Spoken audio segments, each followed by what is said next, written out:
All right, let's start our first coding challenge. Now, as is tradition, our first bit of coding is not going to be that challenging. We're just going to get R to say hello to us. So traditionally, we just get it to say hello world, and we're going to start there. But to do that, open up Replit and hit the Create REPL button up here. You're going to need to use the R template. I have already favorited that, but if you just search for R, move this so you can kind of see a little bit better. There I am. Search for R. You're looking for this R logo and just R. We'll get that. You can name it whatever you want. I'll just call it Hello World 2024. And then we hit Create REPL.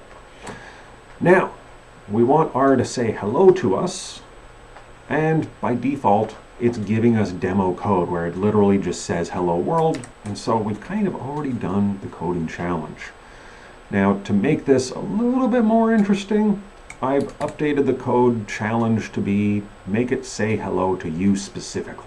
So the absolute bare minimum is we just change world to hello. When we hit Control Enter or we hit that run button, it says hello Rick. Perfect. So we're going to submit our work, and then I'll come back and I'll elaborate on this a little bit. But first, let's get the bare minimum done, and then I can yammer on at my leisure. So we hit the name up here, this publish button, and then we have to give a little brief description.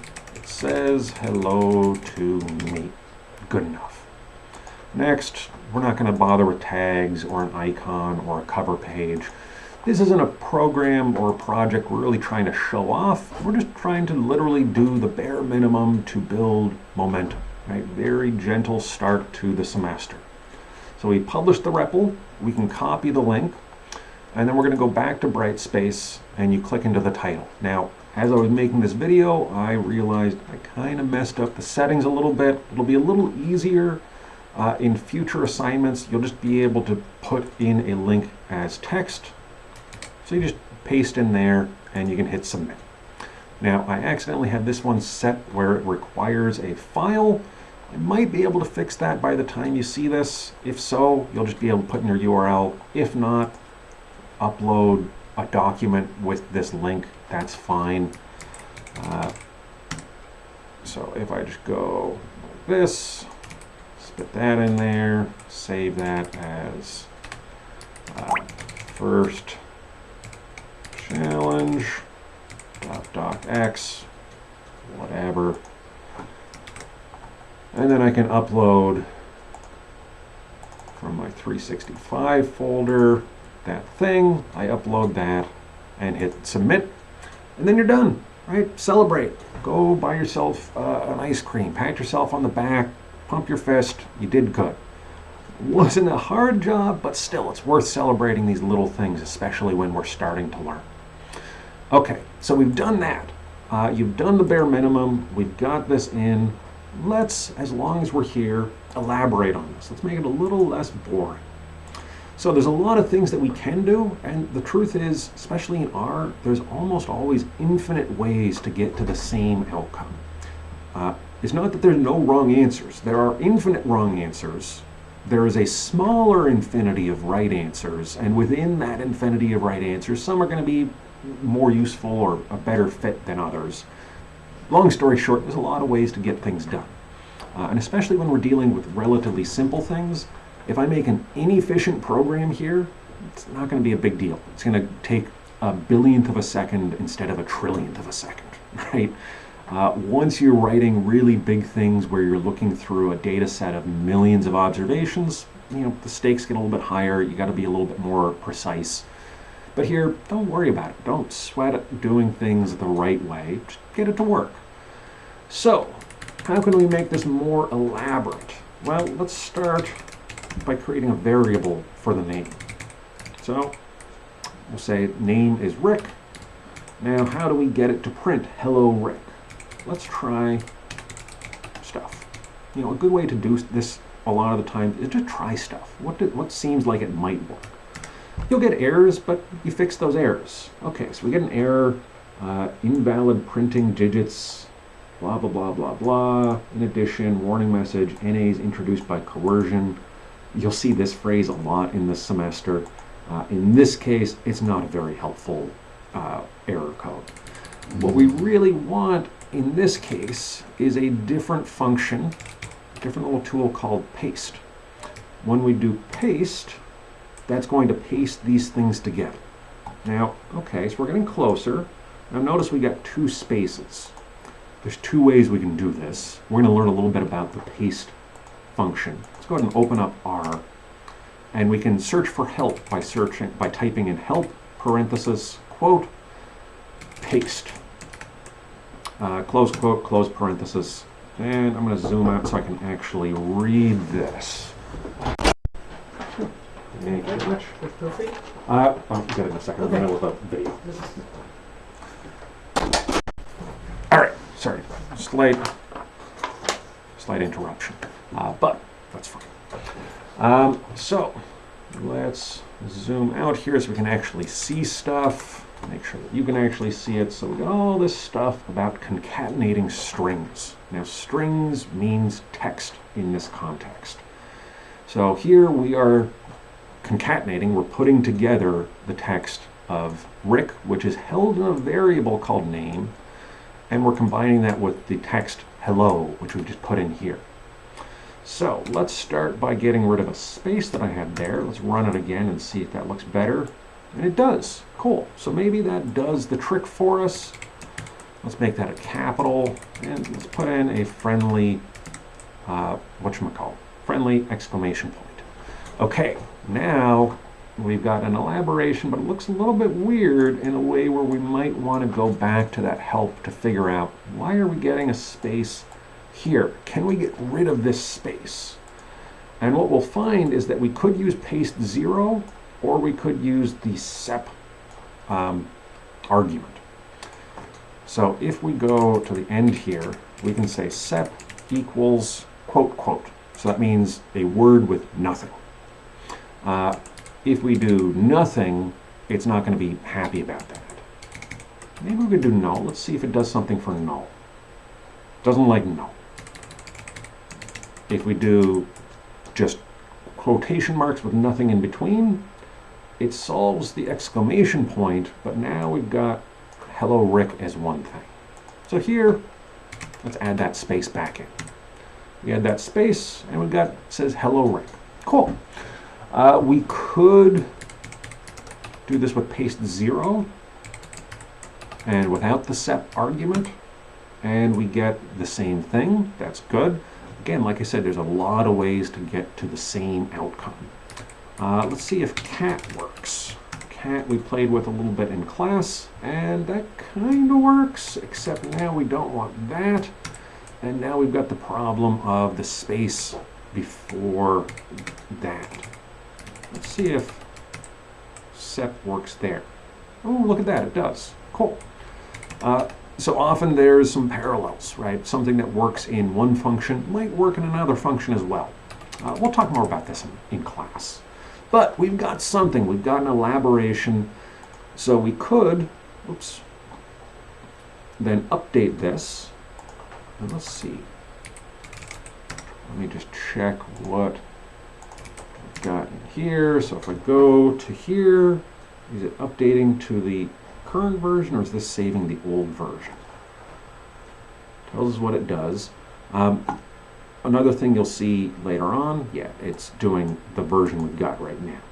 So a little hint in being strategic on making deadlines, you could submit your work and then you can still work on it. You can modify it. So a lot of the times in this class, I will sometimes ask you submit something even if it doesn't work yet and keep working on it after. So in this case, I submitted something, and the version that the professor sees afterwards is actually the version after I've worked on it a little bit more. On the other hand, be a little bit careful.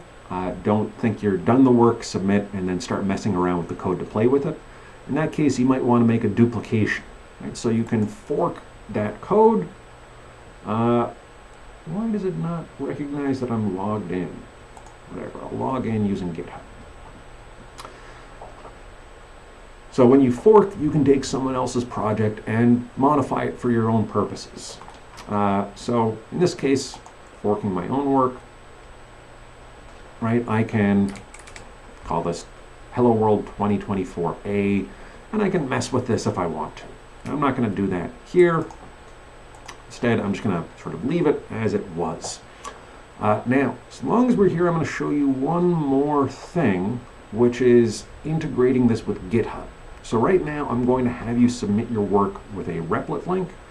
Later in the semester, we might move away from Replit. You're going to find it easier often to work on your own computer.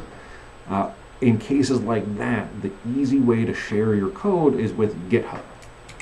Now, this is being slow, but with Replit also, it makes it really easy to work with GitHub. GitHub can be tricky, right? It's got its own sort of idiosyncrasies that get kind of weird. Now let me move my face out of the way. Down here on the bottom right, zoom in a bunch. And down here we can find Git. So Git is a version control program. I'll move my face again so you can see what I'm doing. And we're going to initialize a Git repository, and what that's going to do, it's sort of like track changes for code. Right? It's going to keep track of what we're doing, and then every once in a while when we get something working the way we expect it, then we sort of freeze it in our Git repository, and then we can modify from there. And this makes it easy for us to undo mistakes, which becomes sort of a trickier thing when you're working with code. Right? You know, when you're writing an essay in Word, you hit Control-Z to undo a typo. Your typos in code might be more elaborate. It might be several lines of code that reference each other. And so you want to kind of block off points where you know it works, or you know it works a specific way, and then you can modify and sort of mess with it separately. This is very important when you're working with other people on the same code base. When you're working on yourself, it's a little less urgent. And we're not going to get good at using Git in this class, but it is sort of a useful thing. And like I said, in class, it's a useful way to show off your work when you're applying for jobs and things. All right, let's see if this is doing anything. Not yet. But what we will end up doing is we're going to integrate this. Let's see if it works here. No.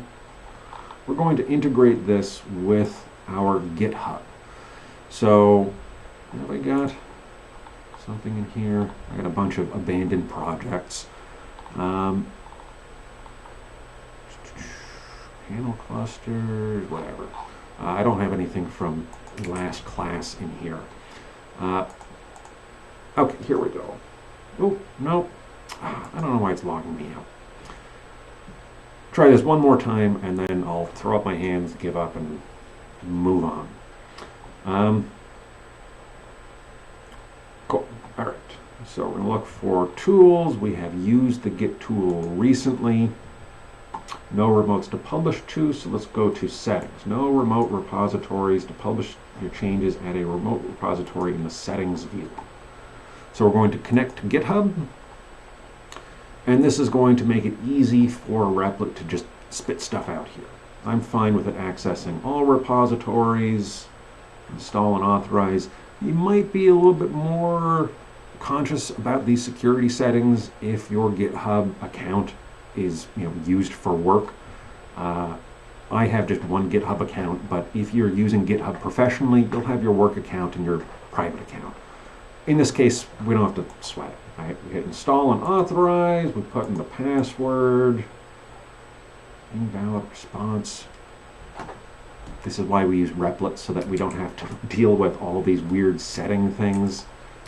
Let's try this again, see if it's connecting now, or if it's spitting us out again.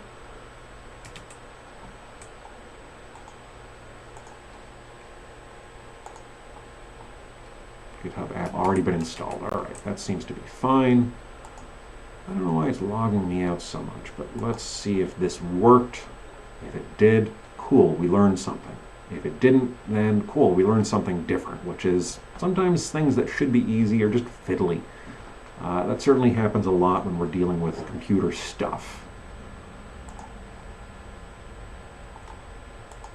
And it could just be that there's some engineer updating the security stuff at Replit, and that's why it keeps booting me out. Who knows? It's a big complex thing. There's a lot of moving parts. All right, tools. Git.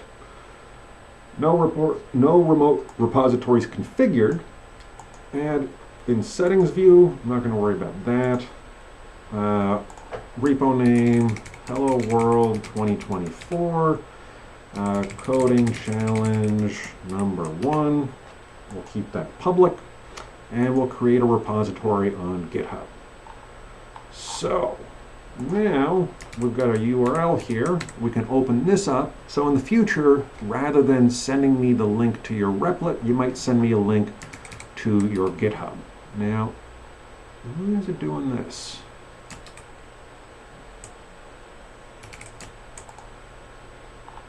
Okay, so it's created that. Okay, good. Back to settings. Okay, here's what we got to do. Now we publish it. Confirm the session. Sync with remote. And now let's reload this. And now we've got a little bit of code.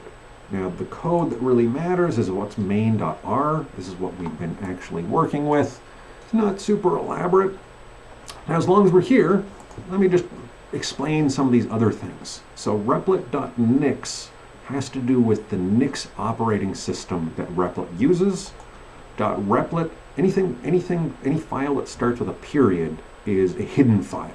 So you hide settings files. So this is just settings that Replit is looking at when it's setting up this REPL, this program, to interpret this R code appropriately. And this .r profile has some settings to do with R. You don't have to worry about these things, but if you wanted to get more elaborate, and we'll see this later in the semester, when we want it to do more than is available in R on its own, when we want to use extra libraries within R, we need to mess around with these settings a little bit. But we don't need to worry about it right now. Right now, what we've got is a GitHub a GitHub repository. You could take this, spit this into here, and update. Put in this dummy file again. Submit this. And what I'm going to see on my end is a whole bunch of comments, but I'll find the right one, so don't sweat. All right, so we have completed the project. We have gone a little bit overboard. We've played with the code to make it needlessly complicated for the sake of learning stuff, and we've submitted it. So, time to feel good. Time to go reward yourself, get yourself a beer, relax, and then move on to the next one. If you've got any questions, let me know in the usual places, and I will talk to you in the future.